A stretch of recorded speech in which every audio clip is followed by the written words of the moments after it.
جب دعا کریں تو مانگنے کی چیزوں میں سب سے پہلے کیا مانگیں؟ اہدنا الصراط المستقیم، تو ہمیں سیدھا راستہ دکھا، صراط مستقیم دکھا۔ مانگنے کی چیزوں میں سب سے بڑی چیز، سب سے پہلے مانگی جانے والی چیز ہدایت ہے۔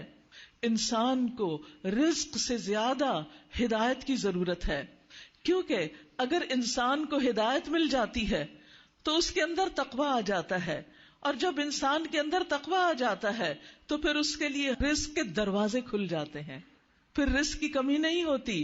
اللہ سبحانہ وتعالیٰ کا وعدہ ہے وَمَن يَتَّقِ اللَّهَ يَجْعَل لَّهُ مَخْرَجًا، جو اللہ کا تقویٰ اختیار کرے گا اللہ سبحانہ وتعالیٰ اس کے لیے ہر مشکل سے نکلنے کا راستہ بنا دے گا، اس کے لیے ہر مشکل سے نکلنے کی کوئی سبیل بن جائے گی، پھر اس کے کام رکیں گے نہیں، رکاوٹیں نہیں ہوں گی، رکاوٹیں ختم ہو جائیں گی۔ وَيَرْزُقْهُ مِنْ حَيْثُ لَا يَحْتَسِبُ، اور اللہ اس کو وہاں سے رزق دے گا جس کا اسے خیال بھی نہیں ہوگا، اس کے گمان میں بھی نہیں ہوگا، وہاں سے اللہ سبحانہ وتعالیٰ اس کے رزق کا بندوبست کرے گا۔ ہمیں فکر ہونی چاہیے اپنی ہدایت کی، ہمیں فکر ہونی چاہیے تقویٰ کی، ہمیں فکر ہونی چاہیے اپنے اعمال کی کہ ہم کہاں کہاں غلط کر رہے ہیں، ہمیں فکر ہونی چاہیے، پریشانی ہونی چاہیے اپنے گناہوں کی۔ ہم پریشان ہوتے رہتے ہیں رزق کے لیے، ہم پریشان ہوتے رہتے ہیں بچوں کی طرف سے، ہم پریشان ہوتے رہتے ہیں اور دنیا کی بہت سی مشکلات کی طرف سے، لیکن ہمیں پریشانی نہیں ہوتی اپنی غلطیوں کی۔ جس دن ہمیں پریشانی شروع ہو گئی اپنے گناہوں پر اور ہمارے دل میں اللہ کا ڈر آ گیا اور ہم نے گناہوں کو چھوڑنے کا پکا عہد کر لیا، یہی تو تقویٰ ہے۔ اور جب تقویٰ آ جائے گا تو اللہ راضی ہو جائے گا، اور جب اللہ کسی بندے سے راضی ہو جائے تو پھر اس کے لیے کوئی بھی چیز مشکل نہیں۔ اگر اللہ راضی ہے اور ساری دنیا بھی ناراض ہو تو کوئی نقصان نہیں دے سکتا، اور اگر اللہ ناراض ہے اور سب بندے ہمارے لیے تالیاں بھی بجائیں اور ہماری تعریفیں بھی کریں تو اس سے کوئی فائدہ ہونے والا نہیں ہے۔ ایسا انسان الٹیمیٹلی خسارے میں ہی ہے۔ اس لیے ہم سب اللہ سے عاجزی کے ساتھ دعا کرتے ہیں، اور آج کی دعا ہدایت کی دعا ہے۔ اسی وقت دل سے دعا مانگیے، اہدنا الصراط المستقیم، اے اللہ تو مجھے سیدھا راستہ دکھا، وہ راستہ جو مجھے تیری طرف لے جانے والا ہو، وہ راستہ کہ جس پہ چل کے تو مجھ سے راضی ہو جائے، وہ راستہ کہ جس کے اختتام پر میرے لیے کامیابی ہو اور میں ہر ناکامی سے بچ جاؤں۔ یاد رکھیے کہ جتنا جتنا انسان کا قدم اس دنیا میں صراط مستقیم پر جم جاتا ہے، اتنا ہی اس کا قدم کل قیامت کے دن پل صراط پر جمے گا۔ جو آج لڑھک جاتا ہے وہ کل بھی لڑھک جائے گا۔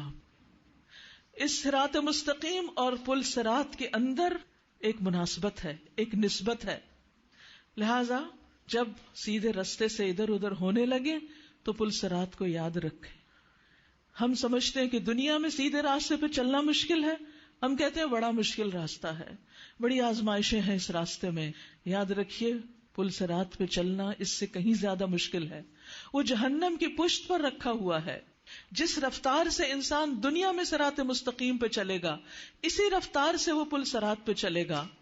کچھ لوگ وہاں بجلی کی تیزی سے گزر جائیں گے، کچھ لوگ پلک جھپکنے کی مانند گزر جائیں گے۔ تو انسان اس دنیا میں سیدھے راستے پر اپنی رفتار کا جائزہ لے، اپنے بارے میں سوچئے کہ ہم اس راستے پر کس شوق اور کس محبت سے چل رہے ہیں، اس راستے کی طرف ہماری دوڑ کیسی ہے۔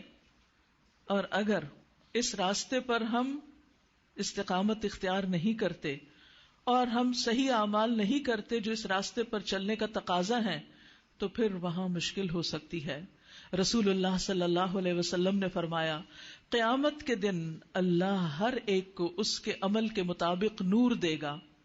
بعض کو نور ایک عظیم پہاڑ کے برابر دیا جائے گا جو ان کے آگے آگے دوڑے گا، کچھ لوگوں کو اس سے ذرا کم نور دیا جائے گا، کچھ لوگوں کو کھجور کے پودے کے برابر نور دیا جائے گا جو انہوں نے اپنے ہاتھ میں پکڑ رکھا ہوگا، کسی کو اس سے چھوٹا دیا جائے گا، یہاں تک کہ آخری آدمی کو جو نور دیا جائے گا وہ اس کو پاؤں کے انگوٹھے کے اوپر دیا جائے گا، وہ کبھی جلے گا کبھی بجھے گا، بس جب اس کا پاؤں روشنی کرے گا تو وہ آگے بڑھے گا، جب نور بجھا دیا جائے گا تو وہ رک جائے گا۔